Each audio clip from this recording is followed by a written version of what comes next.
Alright, ladies and gentlemen, it's my third time trying to fucking record this. Turn my computer off and on. But I'm here doing my third NFL mock draft here. Third time trying to record this fucking thing. Pre-recorded so I can upload it at some point on Tuesday. I've done 2 mock drafts last week. Decided I'll give you, maybe, I'll probably just do 1 this week. But yeah, let's, talk about this. I think it's really going to be a defensive heavy first round. Like, this isn't the most prettiest draft class, but it provides teams with much needed depth. Here, like, I haven't mentioned this with first 2 mock drafts. It's really kind of a, I feel like it's going to be a defensive and kind of offensive, like, lineman heavy first round. Let's get right into it. The Raiders. The books closed on Geno Smith. Ain't no riding back.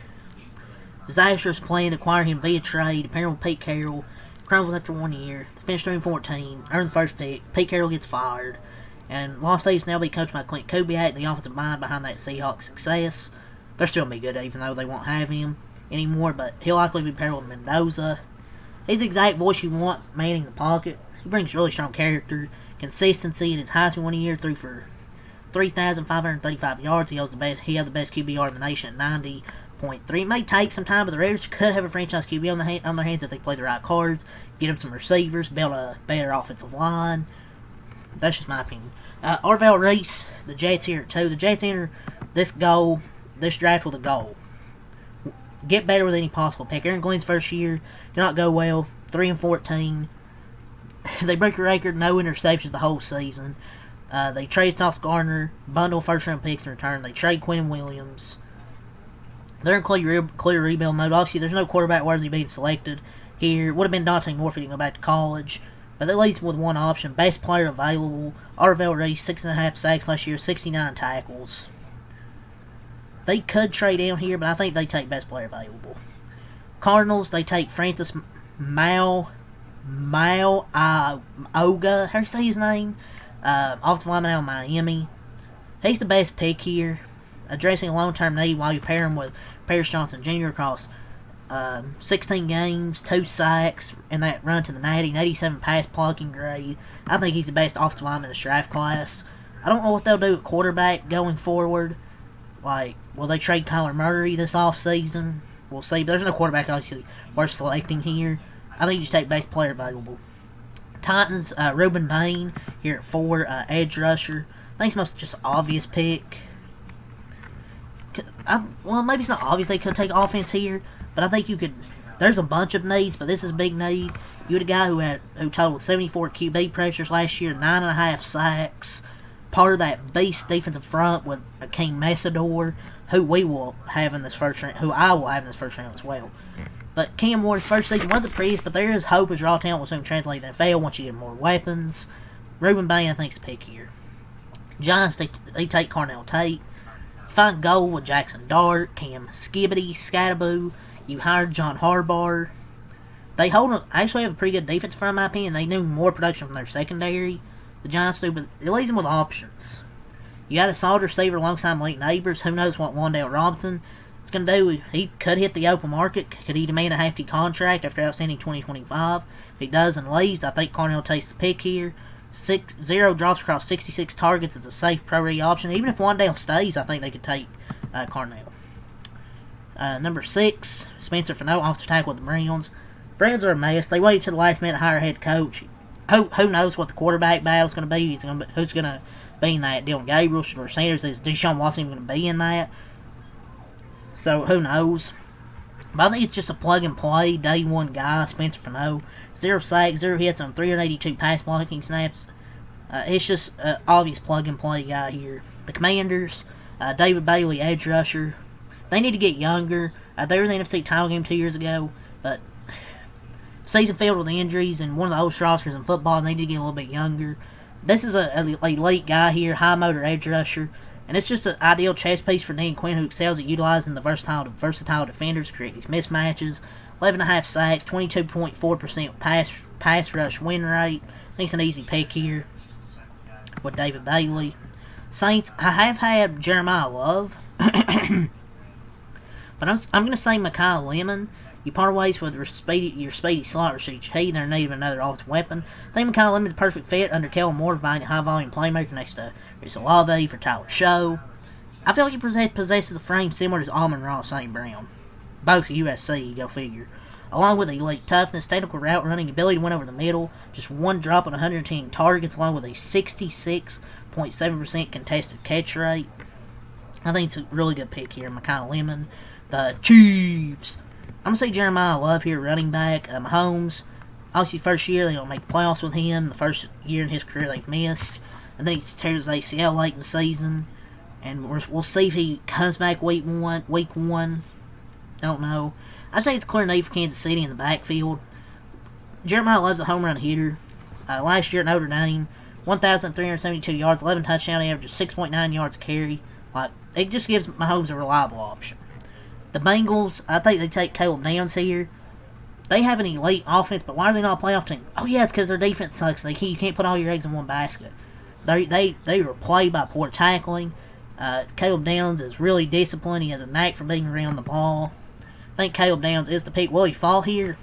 I don't know, but that's what I'm going to project in this mock. Dolphins, Mansour Delane. Easy pick here. Jeff Hafley specializes in defensive backs. Delane had a 27.8 completion rate when targeted as the nearest defender. Third best in the FBS. He surrendered a 31.3 passer rating and coverage last year. Jeff Hafley, defensive mind. Easy pick here. Cowboys, Sonny Styles, one of the most disciplined finishers in tackling. According to 97.8% tackle success rate on 700 snaps. He converted from safety to linebacker, which he's 6'5". He's a 6'5" tank. He wasn't saying at safety. And the Cowboys' defense was garbage. Got to take defense in this draft. Both picks. The Rams, Jamal McCoy. He's like a hyper-elite athlete who fills that shutdown cornerback role they've lacked since trading Ramsey. McCoy, he recorded 4 interceptions and 9 pass breakups. He did miss 2025 with a torn ACL, which could be worrisome, but the talent level just, it's too hard to pass up here, and the Rams need defense. I would say Delane, but I think he'll get picked before the Rams pick. The Ravens, Jordan Tyson. It's just reliable hands for an offense that finished near the bottom of the league in receiving yard. First downs in 2025. He did trouble with drops in 2024, but in 2025, just a 1.6% drop rate, one drop on 100 targets. And he just excels at finding spots at staying in the quarterback's vision when the play breaks down. That's a crucial trait alongside Lamar, which we'll see if he scrambles a little bit more this year to try and extend plays. That's if they draft Jordan Tyson over here. The Bucks, Cassius Howell, edge rusher. Last year, 11.5 sacks. SEC Defensive Player of the Year honors. I think he's one of the most explosive speed rushers in this draft class. I think this will be a great pick. The Jets, Caleb Banks, defensive lineman. He's projected as an elite space eater, capable of stabilizing the interior. They need to draft here. Draft a defensive lineman to just kind of help that run defense a little bit. Obviously, since trading Quinn Williams. Lions, I'll say Akeem Messidor, edge rusher.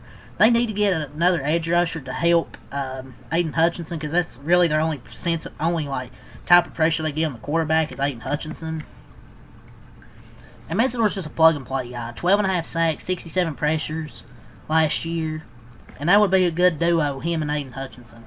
Vikings, Ola Ava Vega, Ion, I-O-N. How do you fuck you say that name? 0 hits, 0 sacks, 0 hits across 613 pass blocking snaps at Penn State in 2025. It just gives you a day one starter on the offensive line. Right there, provides stability up front. The Panthers, Denzel Boston. Obviously, they made the playoffs last year, fresh on his NFC South title. 6'4", 20 touchdowns in the last 2 years, and he's like a premier red zone threat. 6'4". Keldrick Falk, he could be a perfect development for this Cowboys defense. Led the FBS in run stops with 62. Does need to develop, probably get more sacks, but yeah, I'll say Keldrick Falk. Ty Simpson to the Steelers. It's just an interesting spot. This isn't the best draft to add a rookie quarterback. It could be the only chance for them to have a QB to learn under Aaron Rodgers because he's expected to return. I don't know if I'd take Ty Simpson here, but this kind of, I guess, my hot take pick. TJ Parker, the Chargers, kind of a disappointing year last year, but he really impressed at the Senior Bowl. And I think he's better than what he showed last year. The Eagles take Kenyon Sadiq, tight end. For starters, Dallas Goedert's turning 31 with contract talks looming. Could this be the long-term replacement? We'll see. And he has drawn comparisons to like George Kittle, Trey McBride, to the best tight ends in the league. But we'll see. But I'll say him. Browns, KC Concepcion. He would instantly address like the need for a playmaker, giving them a yard after catch monster because he averaged 7.2 yards after the catch last year at Texas A&M. It's like every time you watch Texas A&M game, the dude's getting yards after catch. The Bears, they have a loaded secondary. Why not add more? Because Kevin Byard, Quan Brisker, both set to hit free agency. I doubt both of them are going to re-sign. We'll see. Manuel McNeil Warren, probably one of the most underrated players in this draft class if he falls here. These were a great pick for the Bears. Bill, C.J. Allen, a linebacker. Matt Malone and Shaq Thompson set to hit free agency, and Allen led Georgia in most defensive stats. Tackles, along with 8 for loss, a low missed tackle rate 7%. Aiding a Bills defense that was brutal in that department. 49ers, Emmanuel Pregnon, 2025 first-team All-American. And he's a perfect fit for Kyle Shanahan's system. Texans, Caden Proctor. It was a nightmare for C.J. Stroud. He didn't play well, but the offensive line was terrible. 30th in pass block win rate. And Caden Proctor was pretty good, I thought. Monroe Freeling, the Rams taking offensive lineman here. 85 pass blocking grade. 2 sacks on 390 pass blocking snaps, and his ability to mirror speed rushers on an island makes him a critical asset for Matthew Stafford, who's aging, but he's still really good. Broncos, Peter Woods, that will be a perfect complement to Zach Allen, who's an all-pro lineman. Patriots, Caleb Lumo, offensive tackle. The Patriots allowed 21 sacks during this postseason run, so they need to take an offensive lineman. Caleb Lumo. They did not allow a single sack across 12 starts and 382 pass blocking snaps in 2025. He could have the versatility slide inside to guard, or just take over right tackle when Morgan Moses retires. And then the Seattle Seahawks take cornerback Avion Terrell. He set Clemson records for a defensive back with 5 forced fumbles in 2025 and 8 in his career. It's just that ball hawking, aggressive style. It's just a natural match for Mike McDonald's defensive philosophy, which just prioritizes impact plays, creates turnovers. I think Avion Terrell is one of the most NFL-ready corners, along with Mansour Delane in this class. But yeah, that's my third mock draft here. So yeah, leave a like, subscribe for more. Take time out. Peace.